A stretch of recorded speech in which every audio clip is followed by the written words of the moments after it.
ದೇಶದಲ್ಲಿ ಮತ್ತೊಂದು ಅತಿದೊಡ್ಡ ವಿಮಾನ ದುರಂತ ಸಂಭವಿಸಿದೆ. ಅಹಮದಾಬಾದ್ನಿಂದ ಲಂಡನ್ಗೆ ಹೊರಟಿದ್ದ ಏರ್ ಇಂಡಿಯಾ ವಿಮಾನ ಟೇಕ್ ಆಫ್ ಆದ ಕೆಲವೇ ಕ್ಷಣಗಳಲ್ಲಿ ಪತನಗೊಂಡು ಕಟ್ಟಡಕ್ಕೆ ಅಪ್ಪಳಿಸಿತು. ದುರಂತದಲ್ಲಿ ಕನಿಷ್ಠ 270 ಮಂದಿ ಮೃತಪಟ್ಟಿರುವುದಾಗಿ ಹೇಳಲಾಗಿದೆ. ಪ್ರಯಾಣಿಕರು ಮತ್ತು ಸಿಬ್ಬಂದಿ ಸೇರಿ 242 ಮಂದಿ ವಿಮಾನದಲ್ಲಿದ್ದರು. ಅಲ್ಲದೆ ವಿಮಾನ ಜನವಸತಿ ಪ್ರದೇಶದಲ್ಲಿ ಪತನಗೊಂಡಿದ್ದರಿಂದ ಸಾವಿನ ಸಂಖ್ಯೆ ಹೆಚ್ಚುವುದಕ್ಕೆ ಕಾರಣ ಆಯಿತು. ವಿಮಾನದಲ್ಲಿದ್ದ ಗುಜರಾತ್ನ ಮಾಜಿ ಮುಖ್ಯಮಂತ್ರಿ ವಿಜಯ್ ರೂಪಾನಿ ಕೂಡ ಸಾವನ್ನಪ್ಪಿರುವುದು ದೃಢಪಟ್ಟಿದೆ. ತುರ್ತು ನಿರ್ಗಮನ ದ್ವಾರದ ಬಳಿಯ ಸೀಟ್ನಲ್ಲಿದ್ದ ಪ್ರಯಾಣಿಕರೊಬ್ಬರು ಪವಾಡ ಸದೃಶವಾಗಿ ಬದುಕುಳಿದಿದ್ದಾರೆ. ದುರಂತದ ಕಾರಣವನ್ನ ಪರಿಣಿತರು ಹಲವು ಬಗೆಗಳಲ್ಲಿ ಊಹೆ ಮಾಡ್ತಿದ್ದಾರೆ. ತನಿಖೆ ನಡೀತಾ ಇದೆ. ಆದರೆ ಹಲವಾರು ದುರಂತಗಳ ನಂತರವೂ ವಾಯುಯಾನ ಸುರಕ್ಷತೆ ಬಗೆಗೆ ತೆಗೆದುಕೊಳ್ಳಲಾಗಿರುವ ಎಚ್ಚರಿಕೆ ಸುಧಾರಿಸಿಲ್ವಾ ಅನ್ನೋ ಪ್ರಶ್ನೆನೂ ಏಳುತ್ತೆ. ಇಷ್ಟೆಲ್ಲ ಅಪಘಾತಗಳ ಬಳಿಕ ಸುರಕ್ಷತಾ ಮಾನದಂಡಗಳ ವಿಚಾರದಲ್ಲಿ ಕಠಿಣ ಮತ್ತು ದೃಢ ಕ್ರಮಗಳನ್ನು ಕೈಗೊಳ್ಳಲಾಗಿದೆಯಾ? ಸುರಕ್ಷತಾ ಮಾನದಂಡಗಳ ಬಗ್ಗೆ ಈಗಾಗಲೇ ಇರುವ ಟೀಕೆಗಳ ಹಿನ್ನೆಲೆಯಲ್ಲಿ ಏನಾದರೂ ಸುಧಾರಣೆ ಆಗಿದೆಯಾ? ದುರಂತ ಸಂಭವಿಸಿದಾಗಷ್ಟೇ ಕಠಿಣ ಕ್ರಮದ ಬಗ್ಗೆ ಸದ್ದು ಮಾಡಿ ಕಡೆಗೆ ಎಲ್ಲವನ್ನೂ ಮರೆತು ಬಿಡಲಾಗ್ತಾ ಇದೆಯಾ? ಈಗ ಅಪಘಾತಕ್ಕೀಡಾದ ಬೋಯಿಂಗ್ ವಿಮಾನದ ಜೋಡಣೆಯಲ್ಲಿನ ದೋಷದ ಬಗ್ಗೆ ಈಗಾಗಲೇ ನೀಡಲಾಗಿದ್ದ ಎಚ್ಚರಿಕೆಯನ್ನು ಕಡೆಗಣಿಸಲಾಯ್ತಾ? ನೋಡೋಣ. ನಮಸ್ಕಾರ, ಇದು ಅವಲೋಕನ ಕಾರ್ಯಕ್ರಮ.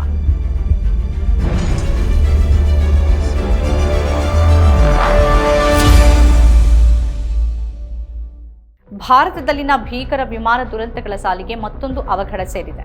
ಇನ್ನೊಂದು ಭೀಕರ ವಿಮಾನ ದುರಂತ ಅಹಮದಾಬಾದ್ನಲ್ಲಿ ಸಂಭವಿಸಿದೆ. ಗುರುವಾರ ಅಂತಂದ್ರೆ ಜೂನ್ 12ನೇ ತಾರೀಕು ಮಧ್ಯಾಹ್ನ ಏರ್ ಇಂಡಿಯಾದ ಬೋಯಿಂಗ್ 7878 ಡ್ರೀಮ್ ಲೈನರ್ ವಿಮಾನ ಟೇಕ್ ಆಫ್ ಆದ ಕೆಲವೇ ಕ್ಷಣಗಳಲ್ಲಿ ಪತನಗೊಳ್ತು.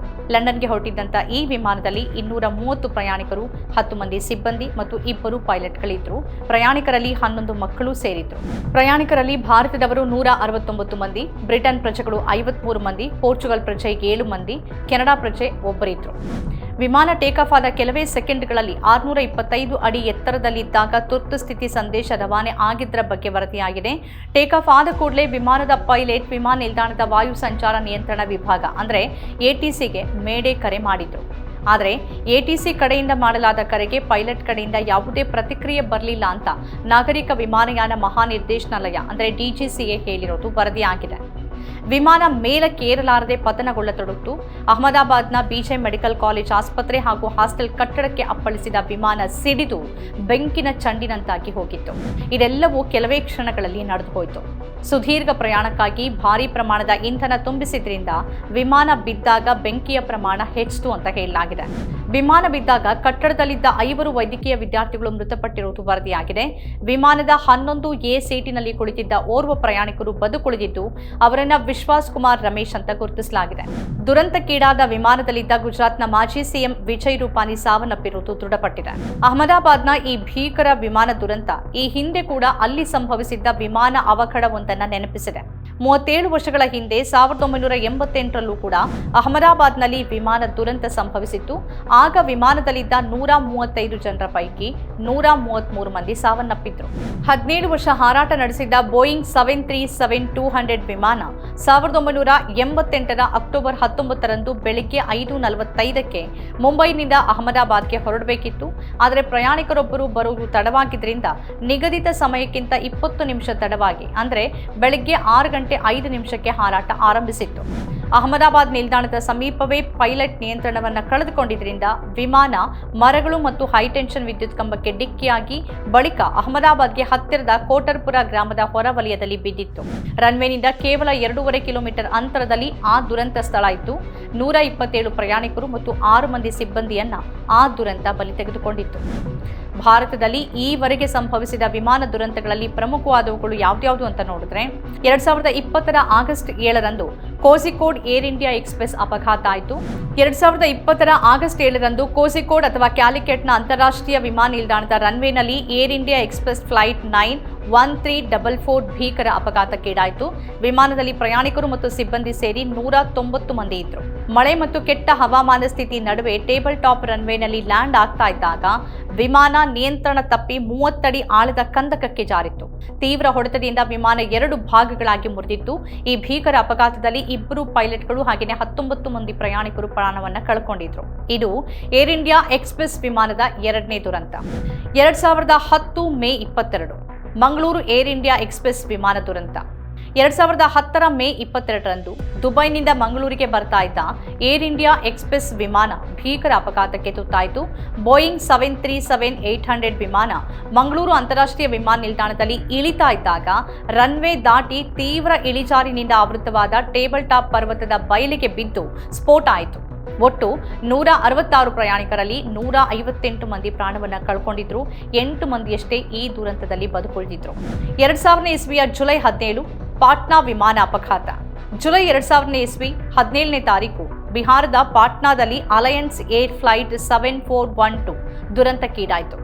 ವಿಮಾನ ಪಾಟ್ನಾ ವಿಮಾನ ನಿಲ್ದಾಣದಲ್ಲಿ ಇಳಿಯುವ ವೇಳೆ ಪೈಲಟ್ ನಿಯಂತ್ರಣ ತಪ್ಪಿ ಹತ್ತಿರದ ಜನನಿಬಿಡ ಪ್ರದೇಶಕ್ಕೆ ಬಿತ್ತು. ಈ ಅಪಘಾತದಲ್ಲಿ ವಿಮಾನದಲ್ಲಿದ್ದ ಎಲ್ಲ 55 ಜನ ಮಾತ್ರವಲ್ಲದೆ ನೆಲದಲ್ಲಿದ್ದ 5 ಬಲಿಯಾಗಿದ್ರು. 1996 ನವೆಂಬರ್ 12 ಚರ್ಕಿ ದಾದ್ರಿ ವಿಮಾನ ದುರಂತ. ನವೆಂಬರ್ 12, 1996ರಂದು ಭಾರತದ ಇತಿಹಾಸದಲ್ಲೇ ಅತ್ಯಂತ ಭೀಕರ ವಿಮಾನ ಅಪಘಾತ ಸಂಭವಿಸಿತು. ಹರಿಯಾಣದ ಚರ್ಕಿ ದಾದ್ರಿ ಬಳಿ ನಡೆದ ಈ ದುರಂತದಲ್ಲಿ ಸೌದಿ ಅರೇಬಿಯನ್ ಏರ್ಲೈನ್ಸ್ನ ಬೋಯಿಂಗ್ 747 ಮತ್ತು ಕಜಕಿಸ್ತಾನ್ ಏರ್ಲೈನ್ಸ್ನ ಇಲ್ಯೂಷನ್ IL-76 ವಿಮಾನಗಳು ಆಕಾಶದ ಮಧ್ಯೆ ಡಿಕ್ಕಿಯಾಗಿ ಪತನಗೊಂಡವು. ಎರಡೂ ವಿಮಾನದಲ್ಲಿದ್ದ ಒಟ್ಟು 349 ಪ್ರಯಾಣಿಕರು ಮೃತಪಟ್ಟಿದ್ರು. ಇದು ಆಕಾಶದಲ್ಲೇ ವಿಮಾನಗಳ ಮುಖಾಮುಖಿ ಡಿಕ್ಕಿಯಲ್ಲಿ ವಿಶ್ವದಲ್ಲೇ ಅತ್ಯಂತ ಭೀಕರ ಅಪಘಾತ ಹಾಗೂ ಸಾವಿನ ಸಂಖ್ಯೆ ಲೆಕ್ಕದಲ್ಲಿ ಭಾರತದ ಈವರೆಗಿನ ಅತಿದೊಡ್ಡ ವಿಮಾನ ದುರಂತ. 1990 ಫೆಬ್ರವರಿ 14 ಬೆಂಗಳೂರು ಇಂಡಿಯನ್ ಏರ್ಲೈನ್ಸ್ ವಿಮಾನ ಅಪಘಾತ. ಫೆಬ್ರವರಿ 14, 1990ರಲ್ಲಿ Indian Airlines flight 605 Airbus A320 Bengaluru ವಿಮಾನ ನಿಲ್ದಾಣದಲ್ಲಿ ಇಳಿಯೋ ಸಮಯದಲ್ಲಿ ಭೀಕರ ಅಪಘಾತಕ್ಕೀಡಾಯಿತು. ವಿಮಾನ ರನ್ವೇ ದಾಟಿ ಆವರಣದ ಹೊರಗೆ ಹೋಗಿ ಪತನಗೊಂಡಿತ್ತು. ವಿಮಾನದಲ್ಲಿದ್ದ ಒಟ್ಟು 146 ಮಂದಿಯಲ್ಲಿ 92 ಮಂದಿ ಸಾವನ್ನಪ್ಪಿದ್ರು. 1988 ಅಕ್ಟೋಬರ್ 19 ಅಹಮದಾಬಾದ್ ವಿಮಾನ ಅಪಘಾತ. ಈಗಾಗಲೇ ಉಲ್ಲೇಖ ಮಾಡಿದಂತೆ ಇದು ಅಹಮದಾಬಾದ್ನಲ್ಲಿ 37 ವರ್ಷಗಳ ಹಿಂದೆ ಸಂಭವಿಸಿದ್ದ ಮತ್ತೊಂದು ವಿಮಾನ ದುರಂತ. ವಿಮಾನ ನಿಲ್ದಾಣವನ್ನ ಸಮೀಪಿಸುತ್ತಿದ್ದಾಗಲೇ ಅದು ಪತನಗೊಂಡು 133 ಮಂದಿ ಸಾವನ್ನಪ್ಪಿದ್ರು. 1982ರ ಜೂನ್ 21ರಂದು ಏರ್ ಇಂಡಿಯಾ ಫ್ಲೈಟ್ 403 ಬಾಂಬೆ ವಿಮಾನ ನಿಲ್ದಾಣದತ್ತ ಲ್ಯಾಂಡ್ ಆಗ್ತಾ ಇದ್ದ ಸಂದರ್ಭದಲ್ಲಿ ಭೀಕರ ಅಪಘಾತಕ್ಕೀಡಾಯಿತು. ಈ ವೇಳೆ ಭಾರೀ ಮಳೆ ಇದ್ದಿದ್ದು ವಿಪತ್ತಿಗೆ ಕಾರಣ ಆಗಿತ್ತು. ವಿಮಾನದಲ್ಲಿದ್ದ 111 ಪ್ರಯಾಣಿಕರು ಮತ್ತು ಸಿಬ್ಬಂದಿ ಪೈಕಿ 17 ಜನ ತಮ್ಮ ಪ್ರಾಣವನ್ನ ಕಳ್ಕೊಂಡಿದ್ರು. 1978 ಜನವರಿ 1 ಏರ್ ಇಂಡಿಯಾ ಅರಬ್ಬಿ ಸಮುದ್ರ ದುರಂತ. 1978ರ ಜನವರಿ 1ರಂದು ಏರ್ ಇಂಡಿಯಾ ಫ್ಲೈಟ್ 855 ಮುಂಬೈನಿಂದ ಹೊರಟ ಕೆಲವೇ ನಿಮಿಷಗಳಲ್ಲಿ ತಾಂತ್ರಿಕ ವೈಫಲ್ಯದಿಂದಾಗಿ ಅರಬ್ಬಿ ಸಮುದ್ರದಲ್ಲಿ ಪತನಗೊಂಡಿತ್ತು. ದುರಂತದಲ್ಲಿ ವಿಮಾನದಲ್ಲಿದ್ದ ಎಲ್ಲ 213 ಮಂದಿನೂ ಬಲಿಯಾಗಿದ್ರು. ಜಗತ್ತಿನ ಕೆಲವು ಪ್ರಮುಖ ವಿಮಾನ ದುರಂತಗಳನ್ನು ನಾವು ಗಮನಿಸೋದಾದ್ರೆ 2020 ಜನವರಿ 8 ಉಕ್ರೇನ್ ಏರ್ಲೈನ್ಸ್ ವಿಮಾನ ಇರಾನ್ ರಾಜಧಾನಿ ಟೆಹರಾನ್ನಿಂದ ಟೇಕಾಫ್ ಆದ ಕೆಲವೇ ಸಮಯದಲ್ಲಿ ಪತನಗೊಂಡು ವಿಮಾನದಲ್ಲಿದ್ದ 176 ಮಂದಿ ಸಾವಿಗೀಡಾಗಿದ್ರು. 2019 ಮಾರ್ಚ್ 10 ಇಥಿಯೋಪಿಯಾ ಏರ್ಲೈನ್ಸ್ನ ಬೋಯಿಂಗ್ 737 ಮ್ಯಾಕ್ಸ್ ವಿಮಾನ ಅಡಿಸ್ ಅಬಾಬಾದಿಂದ ಟೇಕಾಫ್ ಆದ ಕೆಲವೇ ನಿಮಿಷಗಳಲ್ಲಿ ಪತನಗೊಂಡು ವಿಮಾನದಲ್ಲಿದ್ದ 157 ಮಂದಿ ಮೃತಪಟ್ಟಿದ್ರು. 2018 ಅಕ್ಟೋಬರ್ 29 ಲಯನ್ ಏರ್ನ ಬೋಯಿಂಗ್ 737 ಮ್ಯಾಕ್ಸ್ ವಿಮಾನ ಜಕಾರ್ತಾದಿಂದ ಹೊರಟ ಕೆಲವೇ ಕ್ಷಣಗಳಲ್ಲಿ ಜಾವಾ ಸಮುದ್ರದಲ್ಲಿ ಪತನಗೊಂಡು 189 ಮಂದಿ ಸಾವಿಗೀಡಾಗಿದ್ರು. 2018 ಮೇ 18 ಬೋಯಿಂಗ್ 737 ವಿಮಾನ ಹವಾನಾದ ಜೋಸ್ ಮಾರ್ಟಿ ವಿಮಾನ ನಿಲ್ದಾಣದಿಂದ ಟೇಕಾಫ್ ಆದ ಕೆಲವೇ ಕ್ಷಣಗಳಲ್ಲಿ ಪತನಗೊಂಡು ವಿಮಾನದಲ್ಲಿದ್ದವರಲ್ಲಿ 112 ಮಂದಿ ಸಾವಿಗೀಡಾಗಿ ಓರ್ವರು ಮಾತ್ರ ಬದುಕುಳಿದಿದ್ರು. 2018 ಏಪ್ರಿಲ್ 11 ಅಲ್ಜೀರಿಯಾ ರಾಜಧಾನಿ ಅಲ್ಜೀರ್ಸ್ನಿಂದ ಹೊರಟಿದ್ದ ಸೇನಾ ವಿಮಾನ ಪತನಗೊಂಡು 257 ಮಂದಿ ಸಾವಿಗೀಡಾಗಿದ್ರು. 2016 ನವೆಂಬರ್ 28 ಬ್ರೆಜಿಲ್ ವಿಮಾನವೊಂದು ಹಾರಾಟದ ವೇಳೆ ಇಂಧನ ಖಾಲಿಯಾಗಿದ್ದರಿಂದ ಕೊಲಂಬಿಯಾದಲ್ಲಿ ಪತನಗೊಂಡು ಅದರಲ್ಲಿದ್ದ ಫುಟ್ಬಾಲ್ ಆಟಗಾರರು ಸೇರಿ 71 ಮಂದಿ ಸಾವನ್ನಪ್ಪಿದ್ರು. 2015 ಅಕ್ಟೋಬರ್ 31 ರಷ್ಯನ್ ಏರ್ಲೈನ್ ಒಂದರ ಏರ್ಬಸ್ A321 ವಿಮಾನ ಪತನಗೊಂಡು 224 ಮಂದಿ ಮೃತಪಟ್ಟಿದ್ರು. 2014 ಜುಲೈ 17 ಮಲೇಷ್ಯಾ ಏರ್ಲೈನ್ನ ವಿಮಾನ ಪೂರ್ವ ಉಕ್ರೇನ್ನಲ್ಲಿ ಪತನಗೊಂಡು ಅದರಲ್ಲಿದ್ದ 298 ಮಂದಿ ಸಾವಿಗೀಡಾಗಿದ್ರು. 2014 ಮಾರ್ಚ್ 8 ಕೌಲಾಲಂಪುರದಿಂದ ಬೀಜಿಂಗ್ಗೆ ಹೊರಟಿದ್ದ 239 ಜನರಿದ್ದ ಮಲೇಷ್ಯಾ ಏರ್ಲೈನ್ಸ್ ವಿಮಾನ ಕಣ್ಮರೆಯಾಗಿತ್ತು. ಇಂದಿಗೂ ಅದು ನಿಗೂಢವಾಗಿಯೇ ಉಳಿದಿದೆ. ಕಳೆದ ಒಂದು ವರ್ಷದಲ್ಲೇ ಅಂದರೆ 2024ರಲ್ಲಿ ವಿಶ್ವದಲ್ಲಿ ಸಂಭವಿಸಿರುವ ವಿಮಾನ ಅಪಘಾತಗಳಲ್ಲಿ ಪ್ರಮುಖವಾದವು 46 ಅಂತ ಅಂತಾರಾಷ್ಟ್ರೀಯ ವಾಯು ಸಾರಿಗೆ ಒಕ್ಕೂಟ ಅಂದರೆ IATA ಹೇಳಿದೆ. 2023ಕ್ಕೆ ಹೋಲಿಸಿದ್ರೆ ವಿಮಾನ ಅಪಘಾತಗಳು 9% ಹೆಚ್ಚಿವೆ. ಇವುಗಳಲ್ಲಿ 7 ಅವಘಡಗಳು ಜೀವಹಾನಿಗೆ ಕಾರಣವಾಗಿವೆ. ಸಾವಿಗೀಡಾದವರಲ್ಲಿ ವಿಮಾನದಲ್ಲಿ ಇದ್ದವರು 244 ಮಂದಿ ಆದರೆ ವಿಮಾನದಲ್ಲಿ ಇರದೇ ಇದ್ರೂ ಕೂಡ ಬಲಿಯಾದವರು 7 ಮಂದಿ ಅಂತ ವರದಿ ಹೇಳುತ್ತೆ.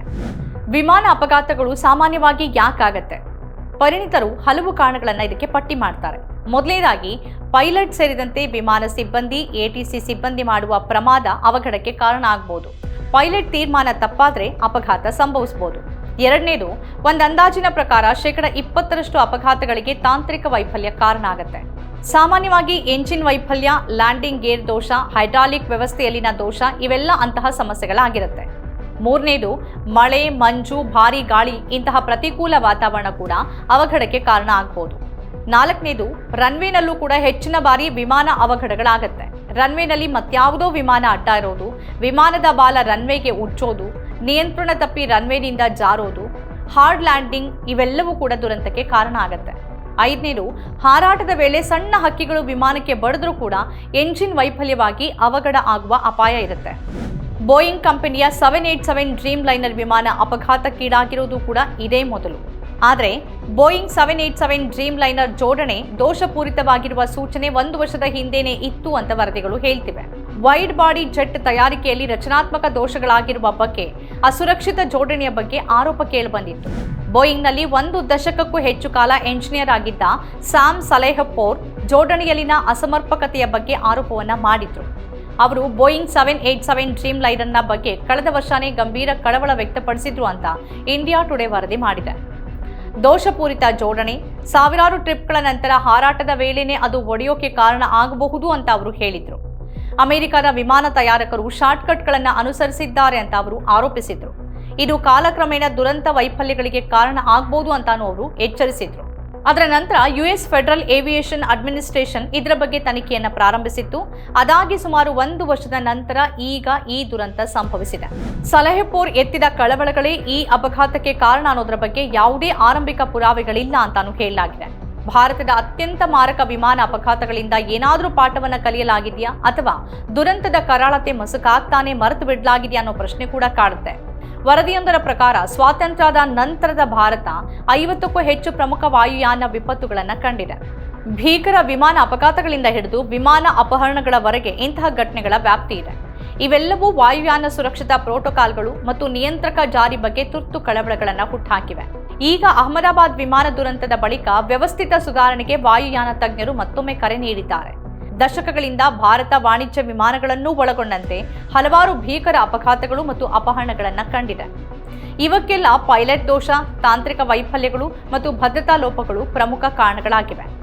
ಭಾರತ ತನ್ನ ವಾಯುಯಾನ ಮೂಲಸೌಕರ್ಯ ವಿಸ್ತರಿಸುವುದನ್ನು ಮುಂದುವರಿಸ್ತಾ ಇದ್ದಂತೆ ಜಾರಿ, ನಿರ್ವಹಣೆ ಮತ್ತು ತರಬೇತಿಯಲ್ಲಿನ ಲೋಪಗಳು ಪ್ರಗತಿಗೆ ಅಡ್ಡಿಯಾಗಬಹುದು ಮತ್ತು ಪ್ರಯಾಣಿಕರಿಗೆ ಅಪಾಯವನ್ನು ಉಂಟು ಮಾಡಬಹುದು ಅಂತ ತಜ್ಞರು ಎಚ್ಚರಿಸಿದ್ದಾರೆ. ಈಗ ಅಹಮದಾಬಾದ್ ವಿಮಾನ ದುರಂತದ ಬಳಿಕ ಮತ್ತೊಮ್ಮೆ ಭಾರತದ ವಾಯು ಸುರಕ್ಷತೆ ವಿಷಯ ಚರ್ಚೆಯಲ್ಲಿದೆ. ಈ ದುರಂತ 1940ರ ದಶಕದಿಂದ ಭಾರತೀಯ ನಾಗರಿಕ ವಿಮಾನಯಾನವನ್ನು ಕಾಡ್ತಾನೇ ಬಂದಿರುವ ಹಲವಾರು ಘಟನೆಗಳ ಕರಾಳ ನೆನಪು ಮತ್ತೆ ತೆರೆದುಕೊಳ್ಳೋದಕ್ಕೆ ಕಾರಣ ಆಗಿದೆ. ಇದೇ ಹೊತ್ತಿನಲ್ಲಿ ಹಳೆಯ ದುರಂತಗಳಿಂದ ನಾವೇನನ್ನಾದರೂ ಕಲ್ತಿದ್ದೀವಾ ಅನ್ನೋದನ್ನು ಕೂಡ ಕೇಳ್ಕೊಳ್ಬೇಕಾಗಿದೆ. ಆಕಾಶದಲ್ಲೇ ಸಂಭವಿಸಿದ ಚರ್ಕಿ ದಾದ್ರಿ ಡಿಕ್ಕಿ, ಮಂಗಳೂರು ವಿಮಾನ ದುರಂತ, ಕೋಝಿಕೋಡ್ ದುರಂತ ಇವೆಲ್ಲವೂ ಕಣ್ಣೆದುರೇ ಇವೆ. ಪೈಲಟ್ಗಳ ತಪ್ಪು ಸಂವಹನ ಮತ್ತು ವಾಯು ಸಂಚಾರ ನಿಯಂತ್ರಣ ವೈಫಲ್ಯಗಳೇ ಈ ದುರಂತಕ್ಕೆ ಕಾರಣಗಳು ಅಂತ ತಿಳಿದಿದೆ. ಕಳಪೆ ರನ್ವೇ ಮತ್ತು ಪ್ರತಿಕೂಲ ಹವಾಮಾನಗಳು ಈ ದುರಂತಗಳಿಗೆ ಕಾರಣವಾಗಿವೆ ಅಂತ ತನಿಖೆಗಳು ಉಲ್ಲೇಖಿಸಿವೆ. ಮತ್ತೊಂದು ಕಡೆ ಭಾರತದ ವಾಯುಯಾನ ಹಲವಾರು ಅಪಹರಣ ಪ್ರಯತ್ನಗಳನ್ನು ಕೂಡ ಕಂಡಿದೆ.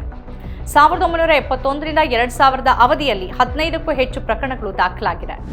1999ರಲ್ಲಿ ಇಂಡಿಯನ್ ಏರ್ಲೈನ್ಸ್ ಫ್ಲೈಟ್ 814 ಅನ್ನು ಸಶಸ್ತ್ರ ಉಗ್ರರು ಕಂದಹಾರ್ಗೆ ಅಪಹರಿಸಿದ ಘಟನೆ ಕೂಡ ಅವುಗಳಲ್ಲಿ ಸೇರಿದೆ.